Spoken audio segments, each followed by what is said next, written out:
Os princípios que prevalecem no meu reino não são esses princípios de opressão. Quando você vê, o reino de Deus é o reino que vence preconceito e quebra paradigmas. Por exemplo, vence o preconceito religioso. Esse assunto é muito interessante, né? Você está curioso? Então não saia do vídeo. Eu quero só te fazer um pedido, que você se inscreva no canal, ative as notificações para não perder nada e deixe o seu like, o seu comentário e compartilhe esse vídeo com alguém que você ama. Esses gestos simples nos ajudam muito a crescer e a continuar disseminando a mensagem do Evangelho. Para ancorar o nosso tema, abra sua Bíblia comigo em Mateus, capítulo 6, versículo 10.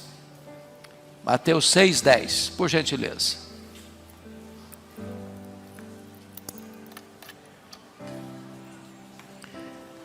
Este texto que vamos ler está dentro da oração que Jesus ensinou, aqui chamada de oração dominical.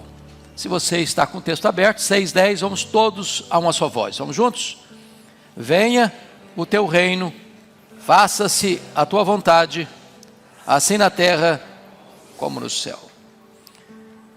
Então vamos tratar do reino, e a primeira coisa que eu quero já de largada dizer, o que não é o reino. O que não é o reino? Primeiro, o reino não é a igreja. Esse foi o pensamento predominante na Idade Média.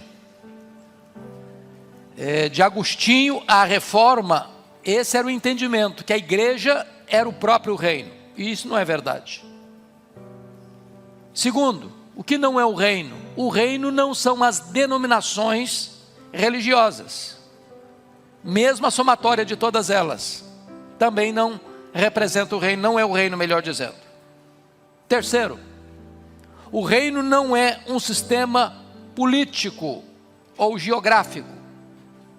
Jesus disse: o meu reino não é deste mundo. O reino está aqui, ali, acolá. Se você se transferir para a região tal, você estará no reino. Se você sair dessa geografia, você não está no reino. Então o reino não é político, nem geográfico. Quarto, o reino não é regido por leis humanas. Jesus disse: o meu reino não é deste mundo. Então não é regido por normas, leis estabelecidas pelo homem. Quinto, e aqui eu sei que vai na contramão de que alguns creem, o reino não é o reino milenar. Há muitas pessoas que acham que quando você está fazendo essa oração, venha o teu reino, Jesus estaria sugerindo aqui o reino que alguns entendem milenar, ou seja, um reinado físico, político, espiritual de Jesus, 1000 anos aqui na terra, com sede do seu governo em Jerusalém. Não é desse assunto que Jesus está tratando aqui, pensamos nós. Mas então, se falamos o que não é o reino, vamos entender o que é o reino. O que é o reino? Venha o teu reino. Que reino é esse? Primeiro, é o domínio de Deus no nosso coração. O reino de Deus está dentro de vós. Onde o rei Jesus governa, aí está o reino. O reino de Deus está dentro de você.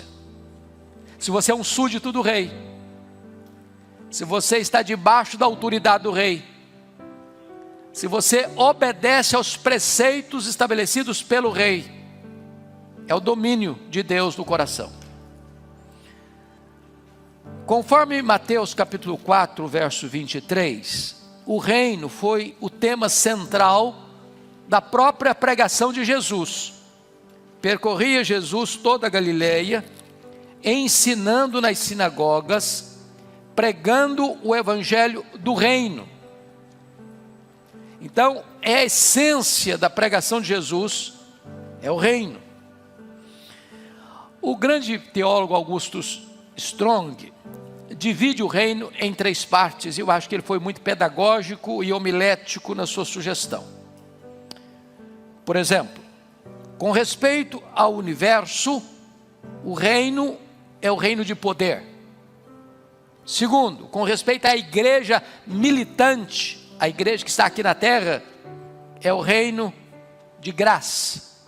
Com respeito à igreja triunfante, é o reino de glória. Então nós estamos falando de três coisas: o reino de poder, o reino de graça, o reino de glória. Em relação ao universo, é o reino de poder. Em relação à igreja, aqui é o reino de graça. Em relação à igreja que haveremos de ser, a igreja glorificada, reino de glória. Quais são os valores desse reino? Quais são os pilares que governam esse reino?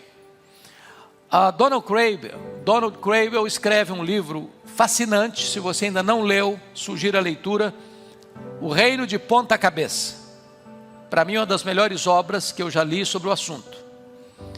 E Donald Cravel, ao tratar desta matéria, ele consegue ver esse reino de ponta cabeça a partir, por exemplo, do Cântico de Maria. Cântico de Maria, relatado lá em Lucas 1, 51 e 53. E a primeira coisa que esse reino traz é uma revolução geral. Dispersou os que alimentavam pensamentos soberbos. Então este reino, ele vai na contramão daqueles que são altivos, arrogantes, soberbos, presunçosos.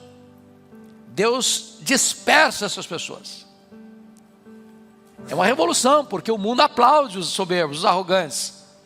O mundo incensa e coloca no pedestal aqueles que se acham os grandes, os poderosos.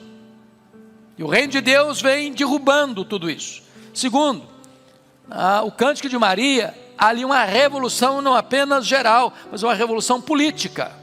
Política. Está escrito lá, no versículo 52 de Lucas 1. Ele derrubou dos seus tronos os poderosos. É uma revolução política. Se você ler atentamente Daniel capítulo 2, ele retrata lá os grandes impérios da época. O império babilônico, o império medo-persa, o império greco-macedônio e o império romano. Naquela grande imagem, a cabeça de ouro, o peito e os braços de prata, o ventre de bronze, as pernas de ferro e os dedos de ferro e barro. É uma representação dos grandes impérios mundiais: Babilônia, Medo-Persa, Greco-Romano, Grego-Macedônio e o Império Romano. Uma pedra não lavrada por mãos, e é uma referência a Cristo, bate nos pés dessa estátua, e ela toda vira pó. E essa pedra ocupa o mundo todo. O que significa isso? Que o reino de Deus, ele prevalece e derrota os reinos do mundo. E ao final, o reino é de Cristo. Quando ele colocar todos os seus inimigos debaixo dos seus pés e entregar o reino ao Deus e Pai, para que ele seja tudo em todos. E eu pergunto a vocês, onde está a Babilônia? Com a sua megalomania? Onde está o império medo-persa? Onde está o império grego? Onde está o império romano? Onde estão os grandes deste mundo? No Cântico de Maria, Deus derruba dos seus tronos os poderosos. Ele é o que levanta, ele é o que abate. O único rei que não será apiado do poder é o Senhor Jesus Cristo. É o Rei dos Reis, é o Senhor dos Senhores. Terceiro, o Cântico de Maria traz uma revolução social. Está lá no versículo 52.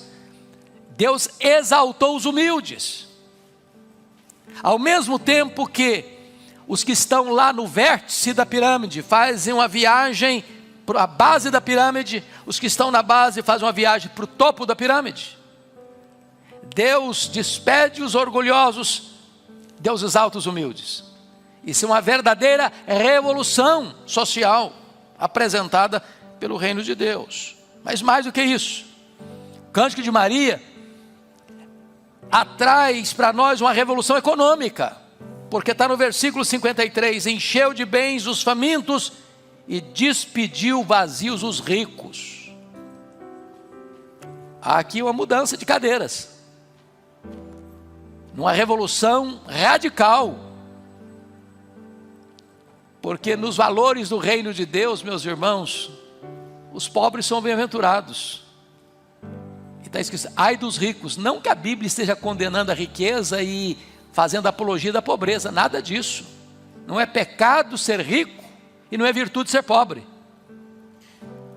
O grande aspecto é quando o homem confia na sua riqueza, aplaude a sua riqueza, faz de tudo para alcançar a riqueza, oprime o pobre para ficar mais rico, e nos valores do reino, isso não tem sentido, porque nos valores do reino, Deus enche de bens aos famintos e despede vazios os ricos.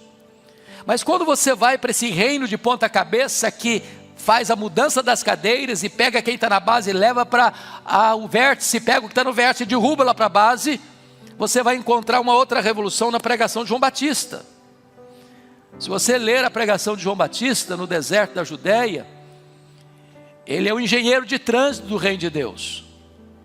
Ele está preparando o caminho do Senhor, está abrindo estradas, e não está falando de topografia, está falando do nosso coração. E ele nos apresenta 4 poderosas revoluções que vão acontecer com a chegada do reino. Primeiro, os vales vão ser aterrados. Segundo, os montes de outeiros vão ser nivelados. Terceiro, os caminhos tortos serão endireitados. Quarto, os caminhos escabrosos serão aplanados. O resultado disso é uma manifestação poderosa do rei, e toda a carne verá a salvação de Deus. Do que ele está tratando? Que revolução é essa? E não temos dúvidas, irmãos, que ele está tratando de reforma e reavivamento. Reforma e reavivamento. Porque o reavivamento sucede à reforma. Primeiro as coisas são acertadas, depois toda a carne verá a salvação de Deus. Nós tivemos em 1991, com alguns irmãos, aqui inclusive desta igreja, na missão Quacisabanto. Eu não sei, além do Hermes, que está aqui, Marisa, quem mais esteve em Quacisabanto em 91? Aqui no auditório tem mais alguém? Além desses irmãos? Então, a dona Marisa, você estava presente, Márcia? Olha aí, você devia ser bebê, hein? Nessa época. Lá nós vimos um dos mais importantes avivamentos do século XX. Aconteceu em 1966. Ali, um templo para 15 mil pessoas, numa fazenda, com 3 cultos por dia. Nesse avivamento, coisas extraordinárias aconteceram. Cegos viram, tetraplégicos andaram, mortos ressuscitaram, e multidões convertidas a Cristo. E perguntamos ao pastor Erle Stigen, o instrumento que Deus usou para aquele avivamento: o que é avivamento? E ele respondeu: avivamento é preparar o caminho do Senhor para que Ele se manifeste. E o que é preparar o caminho do Senhor para que Ele se manifeste? Todo vale será aterrado, todo monte outeiro vai ser nivelado, todo o caminho torto vai ser endireitado, todo o caminho fora do lugar escabroso vai ser aplanado. E o que é isso? O que é um vale, senão um lugar escuro, sombrio? O que isso retrata, senão as cavernas da alma?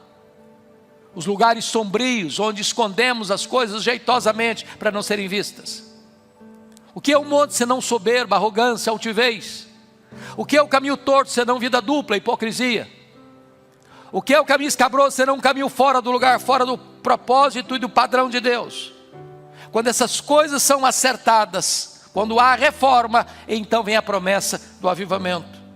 E é isso que João está pregando nessa revolução da sua mensagem, falando do reino. Mas você vai encontrar no ministério de Jesus esta mesma ênfase. Abra sua Bíblia comigo lá em Lucas 17, versos 20 e 21, por gentileza.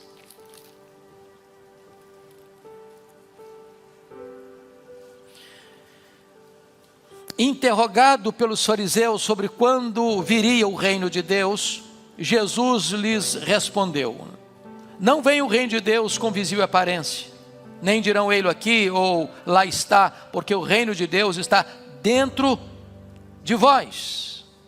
Cristo é a escatologia realizada do reino. Em outras palavras, em Cristo o futuro tornou-se presente, o porvir é realidade hoje.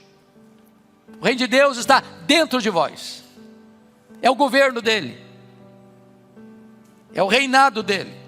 Agora, este reino que chegou com o rei, aquilo que Anton Huckman coloca muito bem, o já e o ainda não, porque ele já chegou, mas ainda será consumado. Hoje reino de graça, amanhã reino de glória, traz uma mudança das cadeiras e uma inversão dos valores, segundo os valores deste mundo. Se não vejamos, os sujeitos bonzinhos aparecem como os maus sujeitos. Na parábola do samaritano, quem eram os bonzinhos da parábola? Sacerdote, levita, gente de Deus, gente religiosa, gente sagrada, gente que ocupava o tempo todo com o templo, com o culto, com as cerimônias, com os rituais. E Jesus conta a parábola do camarada caído, sangrando na beira da estrada, espoliado, machucado, ferido. Passa o sacerdote, passa de largo. Passa o levita, passa de largo. Aí vem o samaritano, raça odiada, povo inimigo. Aquilo que a sociedade hoje, numa linguagem bem chula, diria, a ralé da sociedade.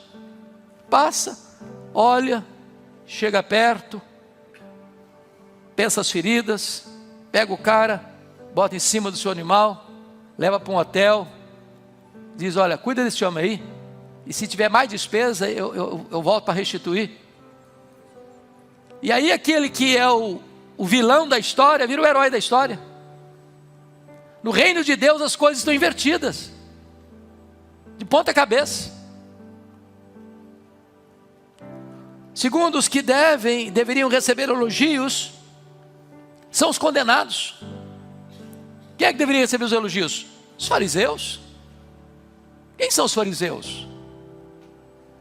Os fariseus são o grupo mais estritamente religioso de Israel, entre aspas, os mais zelosos da lei, aqueles que nasceram no período interbíblico para resistir à secularização da igreja, à helenização da igreja, para buscar reforma e reavivamento, e com o tempo se perderam, mantendo entretanto a forma. E agora o que você vai encontrar é Jesus se dirigindo aos fariseus, dizendo, raça de víboras. Ou João Batista se dirigindo a eles, raça de víboras, lá em Mateus 3,7. Ou Jesus em Mateus 23, chamando-os de hipócritas. E aí você percebe a inversão dos valores. Ou seja, em terceiro lugar, dentro dos valores do reino, o menor é o maior é o menor. Jesus, no meu reino é diferente. Aí no mundo, quem é aplaudido, quem é grande, é se tem muita gente ao redor servindo. Quanto mais gente você tem a seu serviço, mais importante você é. Isso até hoje. Chega uma autoridade, chega 10 fotógrafos, chega os guarda-costas daqui e dali, e o cara já é levado assim, insensado pelo braço, pela mão humana. Aí chega o coitadinho, que ninguém conhece, que a sociedade acha que é a pessoa de segunda classe, ninguém chega, ninguém nem estende a mão, ninguém abraça, ninguém cumprimenta. E Jesus não, no meu reino é diferente. No meu reino a pirâmide está invertida, é de ponta cabeça. Quem quiser ser o maior entre vós, seja o menor, seja servo de todos. Essa é a glória do reino, meus irmãos. Mas mais ainda, Jesus disse, e abra lá comigo, por favor, para constatar isso, João 13, versos 13 a 15, por gentileza.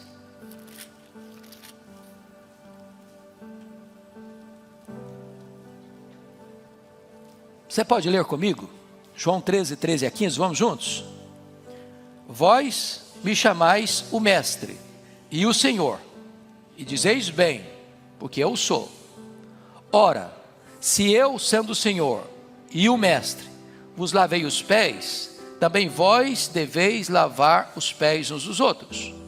Porque eu vos dei o exemplo, para que como eu vos fiz, façais vós também. É claro que Jesus não está aqui querendo que você agora, como muita gente equivocadamente pensa, vamos agora gente, vamos pegar uma bacia aqui e vem para cá, todo mundo. Eu sou o pastor da igreja, agora eu vou lavar os pés de vocês.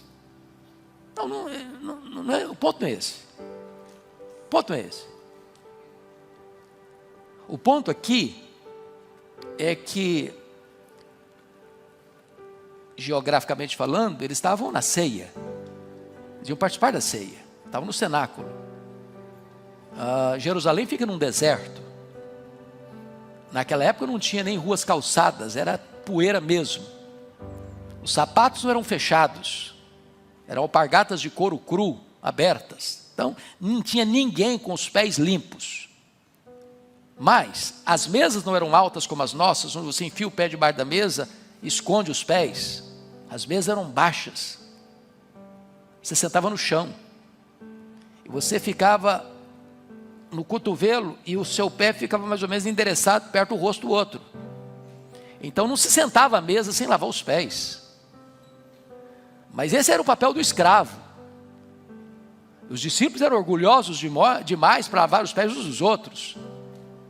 E eles então se assentam à mesa sem lavar os pés. E mais, à mesa eles discutiam quem é o maior, quem é o mais importante, quem vai ter maior destaque no reino. Então é nessa conjuntura que Jesus pega a bacia, pega a toalha, que já estava ali no ambiente, porque era para isso mesmo. Mas eles eram muito orgulhosos para fazer isso, lavar os pés uns dos outros, ou até lavar os seus próprios. E então Jesus lava os pés deles. E agora volta para a mesa e diz: vós me chamais o Mestre, vós me chamais o Senhor, e fazeis bem, porque eu sou mesmo. Agora eu dei um exemplo para vocês. Lavar os pés uns dos outros. O que significa isso? Significa a disposição de você usar a toalha e a bacia como símbolo do reino. O que significa toalha e a bacia? É servir o seu irmão. É descer do seu pedestal, da sua importância pessoal, e começar a servir no trabalho de um escravo, lavar os pés. Isso é ser grande no reino de Deus. Então o que serve é o mais importante no reino de Deus. Quinto lugar, no reino de Deus, os piedosos, entre aspas, recebem maldição. Veja comigo, por favor, Mateus 23.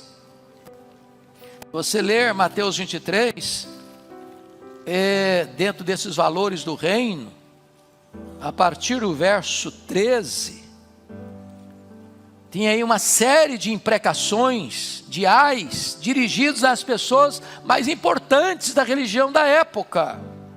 Versículo 13, ai de vós escribas e fariseus. Versículo 14, ai de vós escribas e fariseus. Versículo 15, ai de vós escribas e fariseus. Versículo 23, ai de vós escribas e fariseus. 25, ai de vós escribas e fariseus. E esse refrão vai ficando até enfadonho. O que está acontecendo aqui? Quem são os escribas e os fariseus? Os escribas eram aqueles que eram muito especialistas nas escrituras. Os fariseus era o grupo mais ortodoxo. Os piedosos recebem maldição. Mas notem mais, no reino de Deus, as bem-aventuranças que Jesus proferiu, elas se chocam com os valores prevalecentes da época. O que Jesus disse? Bem-aventurados os humildes de espírito, porque deles é o reino de Deus. E é claro que a palavra humildes aí, que a nossa versão ARA optou por ela, na língua grega, o original não é humilde. No original a palavra é pobre, e havia duas palavras para pobre no grego. o pobre que tem o básico, o suficiente, pelo menos para não passar fome, e o pobre mendigo, que nem o básico essencial tem. A palavra aí, humilde, é o pobre mendigo, que não tem nada, absolutamente nada, desprovido de tudo. Ele está falando de pobreza material? Não. Ele está falando de quê? É por isso que optou pelo espírito. Pobres de espírito, humildes de espírito. Ou seja, quem é o feliz? É aquele que chega diante de Deus tão carente, tão necessitado, como um mendigo, que nada tem, que carece de tudo. Bem-aventurados os que choram, porque serão consolados. A sociedade aplaude quem? É o que ri, é o que rasga a cara em ruidosas gargalhadas dos happy hours da vida. Mas no reino de Deus, bem-aventurado é o que chora. Mas chora por quê? Porque morreu alguém da família? Não. Porque perdeu o emprego? Não. Bem-aventurados que choram pelos seus pecados, pelas suas mazelas. Bem-aventurados os mansos, porque eles herdarão a terra. A sociedade aplaude quem? É o cara bravo. Comigo não mexa não. Porque se você entrar no meu caminho, eu arrebento você. Quem é o manso? É o fraco? Desculpem da expressão, é o frouxo? É o mole? Não. Manso, na Bíblia, é aquele que tem o poder sob o controle. Essa palavra foi usada, por exemplo, para o adestramento de animais. Você que, como eu, foi criado na roça, sabe que você não monta num cavalo que nunca foi amansado. Você montar, você que não tem experiência, ele vai fazer uma tragédia com você, vai derrubar você. É preciso que alguém vá lá, amanse esse animal, adestre esse animal, para que esse animal se torne útil para o serviço. Agora, o fato desse animal ter sido amansado e perdeu a força dele, não perdeu, mas ele tem controle, ele obedece ordens. O manso é aquele que, tendo poder na mão, não o exerce para destruir o outro, porque ele tem domínio próprio, ele tem autocontrole. Bem-aventurados os que têm fome e sede de justiça, porque serão fartos. Do que ele está falando? Daquele que anseia pelos valores do reino prevalecendo na nossa sociedade, daqueles que não concordam com a exploração do próximo, daqueles que não aceitam e não toleram os desmandos da sociedade, daqueles que não podem aceitar as injustiças das cortes. Fome e sede de justiça são valores do reino. Bem-aventurados os misericordiosos, porque alcançarão misericórdia. O que é misericórdia? É quando você lança o seu coração na miséria do outro, quando você se compadece do próximo. Bem-aventurados aqueles que são pacificadores, porque serão chamados filhos de Deus. Não é o que cria confusão, não é o que começa uma contenda, aquele que joga mais gasolina no fogo, aquele que faz o fogo amigo, leva e traz, e bota um irmão contra o outro, é o pacificador. Bem-aventurados os limpos de coração, porque esses verão a Deus. E eu acho isso maravilhoso, meus irmãos, porque se Jesus tivesse começado com bem-aventurados de coração, talvez todos nós estaríamos, acabou então, agora não tem mais jeito não tem mais esperança não. Porque do nosso coração é que procedem todas as coisas ruins. O cristianismo é contra a psicanálise de Freud nessa questão. Na psicanálise de Freud, os seus problemas são problemas halógenos. No cristianismo, os seus problemas são autógenos. Na psicanálise de Freud, o culpado é o outro. É a mãe, é o pai, é o professor, é o governo, são as leis duras. Você é vítima, você não é culpado. E essa teologia freudiana entrou na igreja. E as pessoas hoje falam mais de libertação, falando, tá, precisa de libertação, precisa de libertação, precisa de libertação, precisa de libertação. E aí, se você fala de libertação, ele é uma vítima, coitado, ele é uma vítima, ele não é culpado. O evangelho trata de arrependimento. Você é o culpado, eu sou o culpado, eu preciso me humilhar. Bem-aventurados aqueles que são perseguidos por causa da justiça, deles é o reino de Deus. Meus amados irmãos, os valores do reino estão de ponta cabeça. A pirâmide está invertida. O que o mundo rejeita, o reino aplaude. O que o reino aplaude, o mundo rejeita. O reino de Deus, os rejeitados são aceitos. Os cegos, os leprosos, as prostitutas, os publicanos, os pecadores. Preste atenção. Não é que são aceitos porque o reino de Deus é inclusivo. Não. Não. A teologia falsa que está florescendo hoje, chamada hipergraça, é uma heresia. Que diz para as pessoas: venha como você está e permaneça como você quiser. Somos uma igreja aberta, inclusive aqui vale tudo. Não.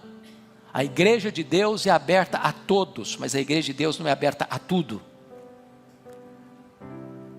Na igreja de Deus não se tem abertas janelas para o pecado. Então as pessoas mais arrebentadas podem vir. As pessoas mais execradas podem vir. As portas estão abertas sem acepção. Mas aqueles que vêm são chamados ao arrependimento, a uma novidade de vida em Cristo Jesus. Este é o reino de Deus. Mas mais do que isso, irmãos, no reino de Deus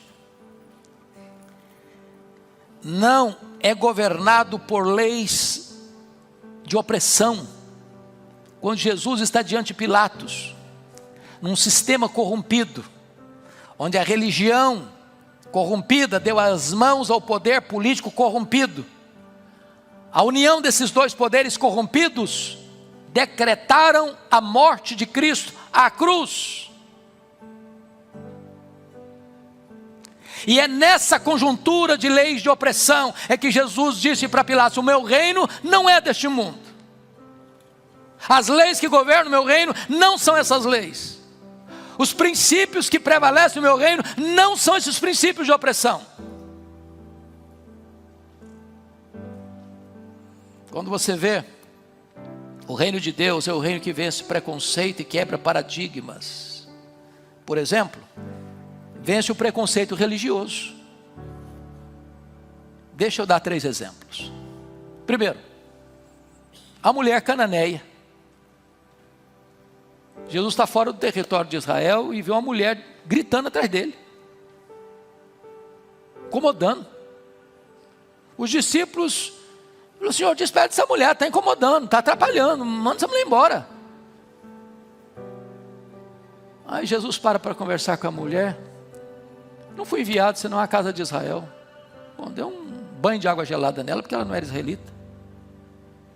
Continuou insistindo. Não é bom tirar o pão dos filhos e lançá-lo aos cachorrinhos. Bom, humilhou de novo. Se fosse hoje, dava processo.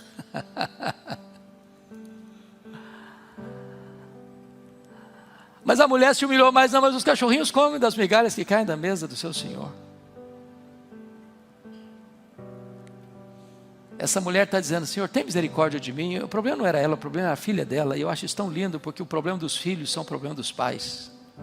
O problema de um filho, de uma filha, dói mais em você, pai e mãe, do que no próprio filho. E Jesus elogia a fé dessa mulher. Nem Israel viu uma fé semelhante. Pode ir, tua filha está liberta do poder dos demônios. Venceu o preconceito religioso, o evangelho para todos os povos. O reino de Deus, meus irmãos, mais do que isso, vencendo o preconceito religioso, vamos pegar outro exemplo da mulher samaritana. Lá em João 4, Jesus chega no poço de Jacó, é meio-dia, está com fome, manda os discípulos dele comprar comida em Sicar. Sabe o que significa a palavra Sicar? A cidade dos bêbados. Um judeu não comia pão samaritano, era pão imundo. Se um judeu se casasse com uma mulher samaritana, a família dele realizava a cerimônia de funeral dele em vida, para dizer: para nós ele morreu. E Jesus chega numa cidade samaritana e manda os discípulos comprar pão, comida. Aí chega uma mulher e Jesus diz: me dá um pouquinho d'água. A mulher já logo descobriu que ele não era samaritano. Falou: você é judeu? Como é que você está pedindo um favor? Pedindo água? Ah, mulher, se você conhece quem está falando com você, você me pediria, eu daria para você água viva. Ah, mas o poço é muito fundo, né? Você não tem balde e corda para levar lá embaixo. Que negócio é esse de água viva? E a conversa foi se desenrolando, lá pelas tantas, Jesus querendo fisgar o coração dela, com a consciência de pecados. Vai lá e chama o seu marido. Falei: marido eu não tenho. Falei: você falou certo, tem mesmo não. Você já teve 5, esse que você tem não é seu marido não. E Jesus transforma aquela mulher, não só numa mulher salva, mas numa mulher missionária para a sua cidade. Porque o reino de Deus rompe o preconceito religioso. Mas me permita fazer um terceiro exemplo. Está lá em Marcos 5, o endemoniado gadareno. Você sabe que essa região de Gadara era uma região gentílica, onde começava as 10 cidades gentílicas, Decápolis. O cara, além de ser de uma cidade gentílica, está endemoniado. Estava impuro, porque estava dentro de um cemitério. Rejeitado pela família, rejeitado pela sociedade. Foragido da lei, as algemas não seguravam mais o cara. E Jesus faz uma viagem de noite, depois da tempestade, para dentro de um cemitério, num território gentílico, porque ali tinha um homem que precisava de libertação. Não tem lata de lixo no reino de Deus, não tem gente descartável no reino de Deus. E Jesus o salva, Jesus o transforma, Jesus o liberta, Jesus o envia como missionário para a sua terra. Isso é o reino de Deus. Talvez se nós pudéssemos ouvir aqui hoje, das pessoas que estão presentes, testemunhos de conversão, nós ouviríamos as histórias mais lindas, mais extraordinárias. Eu tenho um colega de classe, de ministério, que estava voltando de madrugada, bêbado, de uma boate, e encontrou um folheto, sujo, rasgado na rua, pegou o folheto, bêbado, requertava. Leu o folheto e ali na rua se converteu, foi convertido. O Senhor pega lixo e recicla. Pega um bêbado, pega um drogado, pega um prostituto, pega um assassino, pega um ladrão, pega gente da mais alta periculosidade e transforma, como transformou Saulo de Tarso. Esse é o reino, louvado seja o Senhor. Segundo lugar, irmãos, o reino de Deus vence o preconceito contra a mulher. Na época, a mulher era completamente desprezada pela cultura. O Senhor Jesus Cristo é servido por uma mulher. Marta está servindo Jesus à mesa. Jesus é tocado por uma mulher. A mulher hemorrágica. Jesus pede um favor a uma mulher, e uma mulher samaritana. Jesus conversa com a mulher em público. Conversar com aquela samaritana em público, meus irmãos, era um escândalo. Na cultura judaica, nem o marido podia conversar com a sua mulher em público, só os dois. Era uma quebra de protocolo. Mas mais do que isso, Jesus é sustentado financeiramente pelas mulheres. Quando você vai para Lucas 8, a partir do verso 3, somos informados de que nas viagens itinerantes de Jesus, pelas cidades e aldeias da Galileia, e havia 204 pequenas cidades na Galileia, as mulheres, não os homens, as mulheres, falam baixinho porque tem homem no auditório. As mulheres são mais generosas do que os homens. É quem sustentaram financeiramente o ministério de Jesus. E a Bíblia cita 3 pelo nome: Maria Madalena, Susana, Joana e muitas outras. Cidade em cidade, de aldeia em aldeia. Essas mulheres subiram com Jesus para Jerusalém, sabendo que ele ia ser morto. Essas mulheres estavam lá quando Jesus foi sepultado. Só consta que João estivesse lá, dos apóstolos, só João, mas essas mulheres estavam. Quando Jesus foi sepultado, não consta nem que João estivesse presente, mas essas mulheres estavam lá, vendo onde e como Jesus foi sepultado. Quando Jesus ressuscitou, essas mulheres foram as primeiras a ver o seu túmulo vazio e ter uma visão do Cristo ressuscitado. Essas mulheres foram as primeiras embaixadoras da maior mensagem do cristianismo: Jesus está vivo, Ele ressuscitou. O reino de Deus rompe essas barreiras. Louvado seja o Senhor. Mas mais do que isso, irmãos, o reino de Deus vence a barreira política. É espantoso que Jesus tenha chamado para o seu grupo de 12, Simão, o Zelote.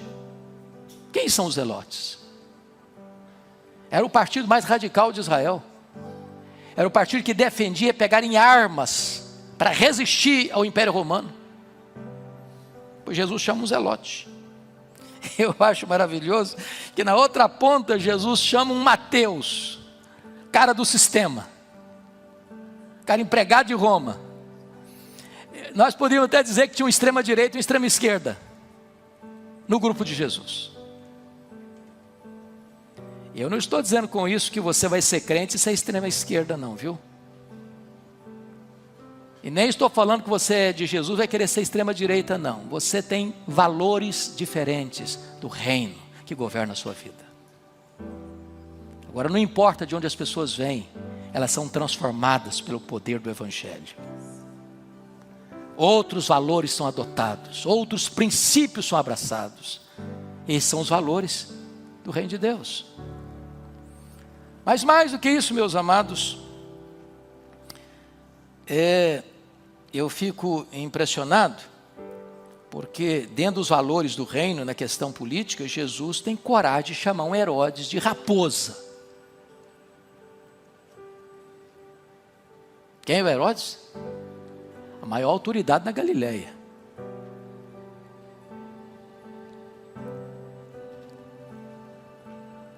Não era politicamente correto o que Jesus fez. O cara era mau, era vingativo. Mas o fato de você ser um cristão não te dá autoridade para você bajular gente má, gente corrupta. O reino de Deus tem valores que não negocia. Para Jesus, o Herodes é uma raposa.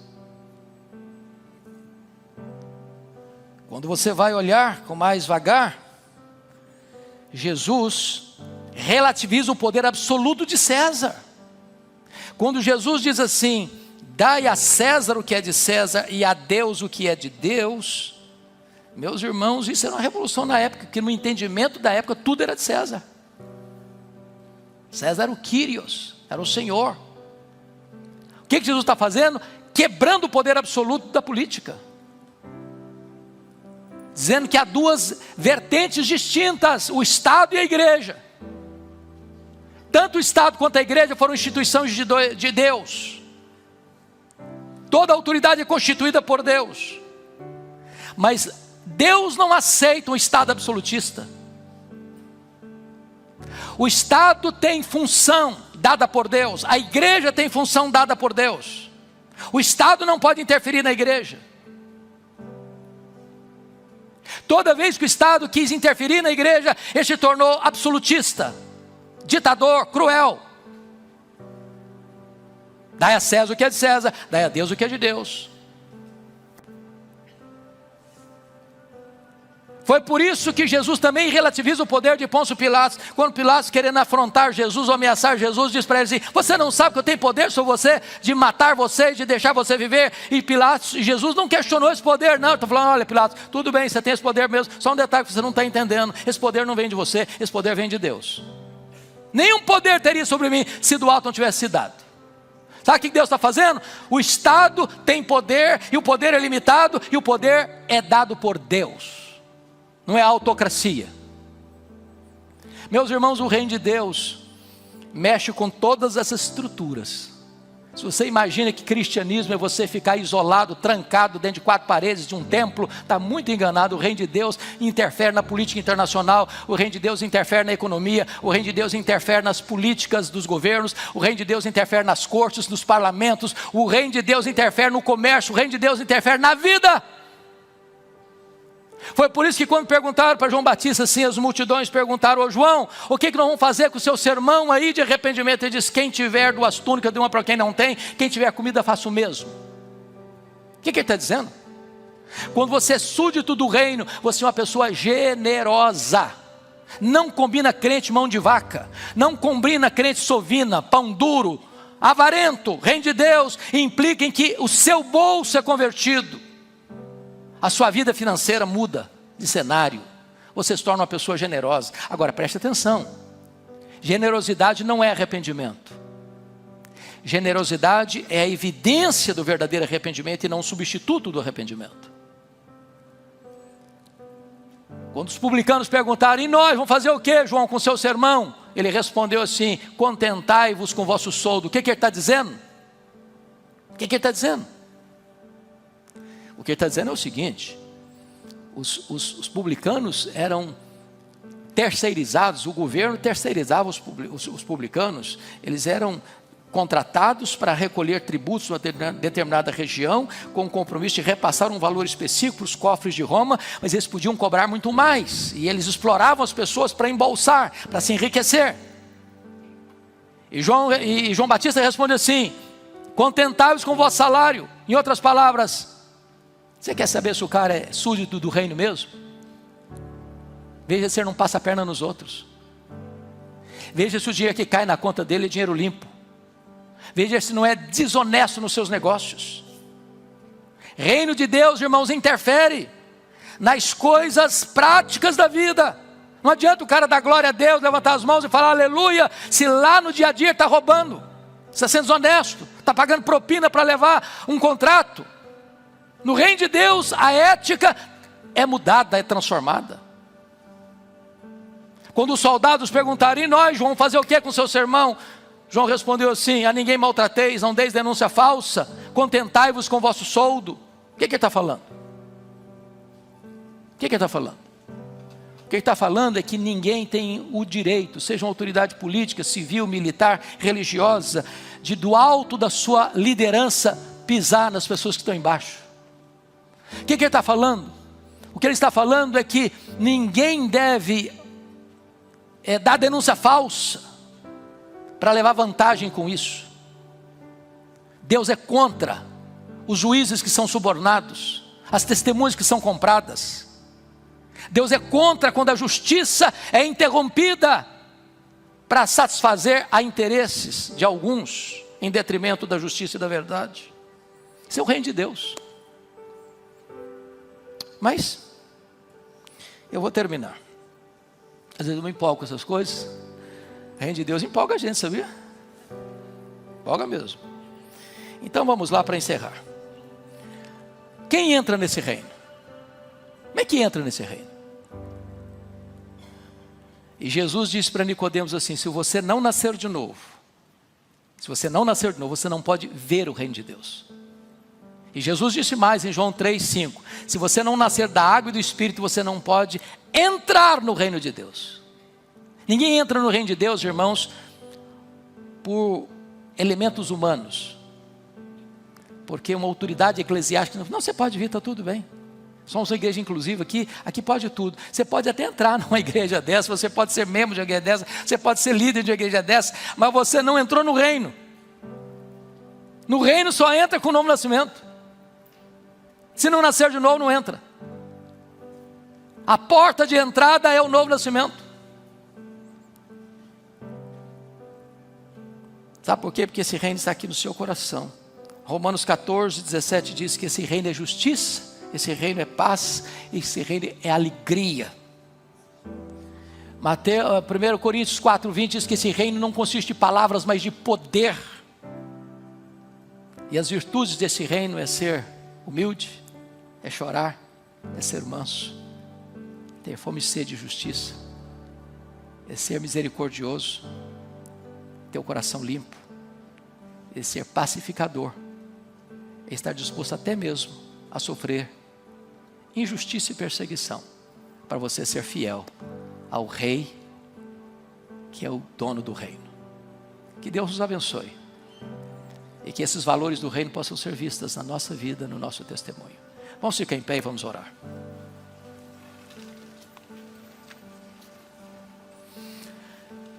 Deus, nós te agradecemos pelo privilégio de estarmos reunidos nesta manhã, em torno da tua palavra, meditando nas Escrituras. Ah, Senhor, ajuda-nos a entender melhor esta verdade bendita, do significado do teu reino, dos valores do teu reino. E jamais permita, meu Deus, que sejamos súditos infiéis, que nós entendamos quem é o Rei do reino, que nos submetamos a Ele, que nos sujeitemos aos preceitos, princípios e valores deste reino, que sejamos fiéis, até aquele dia quando ouviremos dos lábios do Rei: vinde bendito de meu Pai, entrai na posse do reino, que vos está preparado desde a fundação do mundo. Ah, Deus, bendito é o teu nome, porque vemos neste mundo o reino do teu poder, vemos em nós o reino da tua graça, e marchamos resolutos para aquele que será o reino da tua glória. Louvado seja o teu nome, em nome de Jesus, amém. Deus abençoe, meus irmãos. Hoje à noite teremos o culto com a ceia, como já fui avisado, e eu quero fazer um pedido a você. Primeiramente, você vir. Segundo, você orar pelo culto. Terceiro, você convidar alguém para vir com você. Aguardamos todos, se Deus permitir, hoje, 18 horas. Deus abençoe a todos. Tenha um bom dia. Me diz o que você achou. Você concorda com a abordagem dada pelo reverendo Hernandes Dias Lopes? O que você acha? Diz aí nos comentários. Você tem alguma opinião diferente, alguma sugestão? Compartilha com a gente. E se você chegou até aqui, eu sei que é porque você gostou do vídeo, então deixa aí o seu like, se inscreva no canal caso não seja inscrito e ative as notificações. Que Deus abençoe muito a sua vida. Até breve.